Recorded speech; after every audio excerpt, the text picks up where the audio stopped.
Congress party జిల్లాలో అనేక అబద్ధపు హామీలు పాలమూరు రంగారెడ్డి గురించి మస్తు మాట్లాడుతుంది. నేను చాలాసార్లు ఇప్పటికే మాట్లాడినా.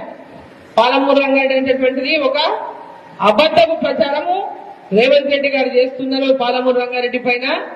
నేను అందుకే చెప్పిన అన్ని మాటలు పక్కన పెడితే పాత పాలమూరు రంగారెడ్డి డిజైన్ ను రేవంత్ రెడ్డి గారు అప్రూవ్ చేసి దానికి అడ్మినిస్ట్రేటివ్ శాంక్షన్ ఇవ్వమనండి. తప్పకుండా భారతీయ జనతా పార్టీ ఆ ప్రాజెక్టుకు పూర్తి సహాయ సహకారాలు కేంద్రం ద్వారా కూడా అందించేటటువంటి విధంగా మేమంతా కూడా పనిచేస్తామని చెప్పడం జరుగుతాం. ఆయన ఏమో మోసం చేసే మాటలు చెప్తున్నాడు. జాతీయ హోదా జాతీయ హోదా. అసలు పాలమూరు రంగారెడ్డి ఇచ్చిన డిజైనే ఈరోజు లేదు.